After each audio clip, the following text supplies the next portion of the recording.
you can't take anybody lightly. That was kind of the feeling for the Las Vegas Raiders, our Raiders, heading into the matchup against the Carolina Panthers. And this sucks. I mean, the Raiders falling to the Panthers. This could have been a possibility. Like, we kind of knew that. But at the same time, it's like, how did the Panthers just embarrass you? Like, it's one thing to beat them. Like, if the Raiders would have lost by one touchdown or like a field goal, whatever, fine. If it would have been a closer game, that's great. But, oh, man. I know the final score was 36-22, but it was not that close. The Panthers were in complete control of this game, and it's just start Aiden O'Connell. That's what we're going to start out with. But anyway, in our latest edition, we're going to cover all of it, trust me, in our latest edition of Standouts and Fizzouts, because everybody has their own edition of like winners and losers. Ours is Standouts and Fizzouts because of players that stood out, and then Fizzouts because of, yes, Pop. This is, again, my Jocko Go, my energy drink, but I mean Pop. I forgot my Coke. But anyway, let us know what kind of pop you guys drink in the comment section down below. Is that Coke, that Pepsi, that Diet Dr. Thunder, Mountain Dew, whatever it is, let us know in the comment section down below. We would love to hear it. But overall, let's start out with the standouts because there's not a lot. There's not a lot.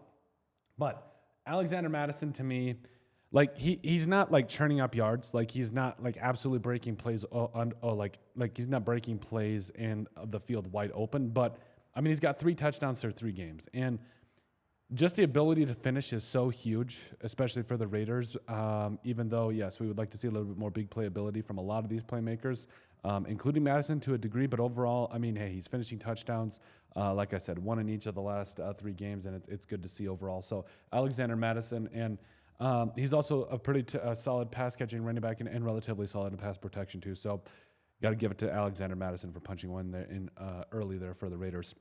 Kind of keep him in the whole thing. Trey Tucker, where, I mean, we'd been calling for it the entire, season. Please, Gardner Minshew, throw it long to Trey Tucker and connect one time. And yes, what was it, that 54-yard connection really to start out the game. Trey Tucker led the team, 7 catches, 96 yards, and a touchdown. So had that touchdown from Aiden O'Connell where basically he just barely got it out on time. And it is what it is, but Trey Tucker has been a lone bright spot. We need to see more from Davante Adams, but overall, you got to give a lot of love to Trey Tucker. Also, a standout for me. So, Brock Bowers, I realized that, what was it, 3 for 41 for Brock Bowers? Wasn't amazing, but, I mean, just that play right before the half where I think he gained like 20 to get the Raiders into field goal range. It's just like, he's such a big play guy that the Raiders just need to orchestrate way more plays for him. Like that's literally it. There's nothing else. Just orchestrate more plays for him. Find ways to get him open because in the open field, he couldn't be a mismatch. And Brock Bowers has shown that through the first couple of games as a Raider. So I just want to see it for more. I want to see more drawn up things for Brock Bowers. Aiden O'Connell. So I say this with a grain of salt. So 9 of 12 for 82 yards and a touchdown. Basically, all of it came in on garbage time. We get all of that. But at the same time, we've said it from the beginning.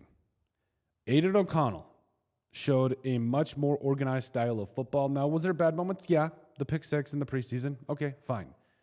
But you roll with Gardner Minshew, who finished 18 of 28 for 214 yards, a touchdown, and a pick. He just looked out of sorts. And Aiden O'Connell at least came in and gave some kind of stability to the Raiders. Like the relationships that he's already shown with Jacoby Myers and Trey Tucker. And Davante Adams to that matter. It's like Davante Adams had, over 100 catches and 1,000 yards last year. And I think he almost had double-digit touchdowns if he didn't, off the top of my head. I'm spitballing here. But, I mean, he had some rapport with Aiden O'Connell. And I'm just going to say it, start Aiden O'Connell right now. Because can he be worse than Gardner Minshew? I don't necessarily think so. I think he could probably be as bad as Gardner Minshew, but I don't think he's going to be worse. Because when Gardner Minshew is on, he's on. And when he's off, he's off. So I feel like, can we not have at least 2 quarterbacks play? Because we saw how Gardner Minshew was playing. It wasn't good. And then we also saw Aiden O'Connell where it was like, okay, if one's off, one's got to be on, right? I don't know. It was rough. The run game, you couldn't really get going. 10 for 34 for Zamir White. Alexander Mattison had 3 for 7 in that tutty. Gardner Minshew was 3 for 14 yards. But overall, like I said, we got to find some way. We got to get the ball rolling here, especially on the running game. But Jacoby Myers.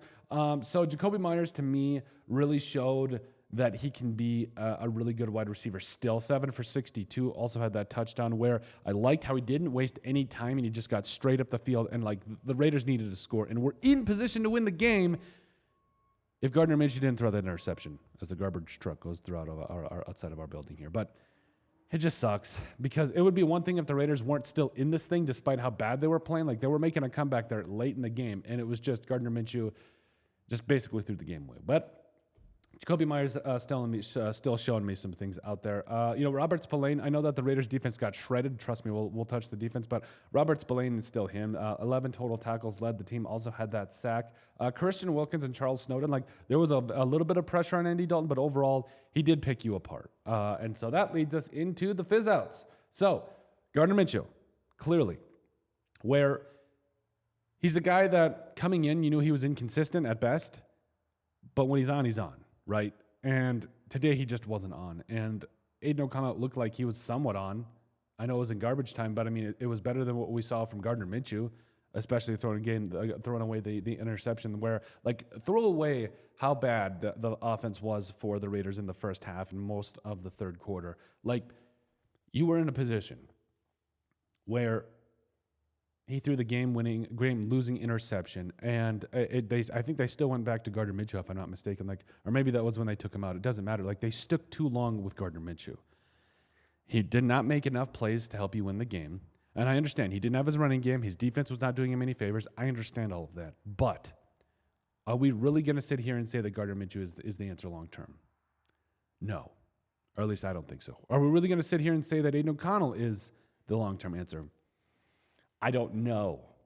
Maybe no, maybe yes. So it really comes down to, like, we've got to have a better understanding. We've got to have a better game plan. We've got to have better execution. But Gardner Minshew just did not get it done. The defense got shredded. So Chuba Hubbard basically did what he wanted against the Raiders defense. 21 carries, 114 yards, and a touchdown. Like, how much more do you need from this guy? Like, just he looked really good there. Touchdown, that was a receiving touchdown. I apologize. 5 for 55 in that receiving touchdown. Also, Deontay Johnson made the entire secondary for the Raiders look like idiots on that 35-yard catch. 8 for $122 and a touchdown. And also Adam Thielen had that 3 catches for 40 yards. Old-ass Adam Thielen, 3 for 40 and a touchdown. Really, that's what we're doing on Jack Jones. Trust me, we'll get it to Jack Jones. This is frustrating. The defense as a whole, from the running defense to the pass defense, it was like you couldn't get a lot of pressure on Andy Dalton. You couldn't even guard his receivers. So is what it is there. Nate Hobbs, you got burned on the Chuba Hubbard touchdown, and you also got burned on the Deontay Johnson touchdown. Or excuse me, no, it was just the Chuba Hubbard touchdown for Nate Hobbs. It was clear that he was the out route, and it's like you got to make that play in the open field. Like, Nate Hobbs has to recognize that a lot sooner and make that play, but is what it is there. Jack Jones actually got beat on the Deontay Johnson and Adam Thielen touchdown, so not a great day for him.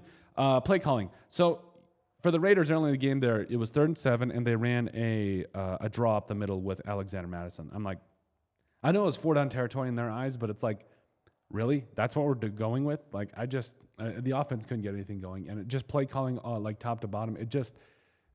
And that's play calling, that's personnel management. It just did not look good at all for the Raiders. Also, Daniel Carlson. This is the second week in a row that he's missed a kick, or at least he's missed a couple kicks this season. It's getting a little worrisome. Like, this is an all-pro kicker that's missing kicks he shouldn't. Like, I know it's 57, 58-yarder towards the end of the half there, but yikes. Tommy Eichenberg also missed that tackle on the flats there on that Chuba Hubbard first down. That was big late in the game. And again, I understand that Chuba Hubbard is him, and he's actually a very underrated running back, but this linebacking core, for the Raiders did not look good. And Divine Diablo probably wouldn't have looked a lot better. So Tommy Eichenberg, the rookie, at least you got an excuse. But overall, like I said, the run defense, the pass defense, the special teams, the offense for most of the game, 99% of the game until garbage time, was god-awful. So, again, you kind of had the feeling that this could be a trap game, but overall, it's one of those things where it doesn't matter. You got to go in and take care of business, and the Raiders did not. That is just the harsh reality of the situation. So the Raiders will go, and they're going to play. The next up is the Browns. And again, I think that the Browns can be beat. I mean, the New York Giants just showed that, but not a good day. Not a good day. You got to start Aiden O'Connell. I think it's time. But is what it is. But overall, let us know what you guys think of our latest edition of Standouts and Fizzouts. Maybe did we miss anybody? Or also, let us know what kind of pop you guys drink in the comment section down below. Was it that Coke, that Pepsi, that Diet Dr. Thunder that most of us struggled with? Or when we were struggling, we had to have it for that great value brand. But overall, let us know in the comment section what kind of pop or soda you guys drink. And let us know what you guys think about our latest edition of Standouts and Fizzouts.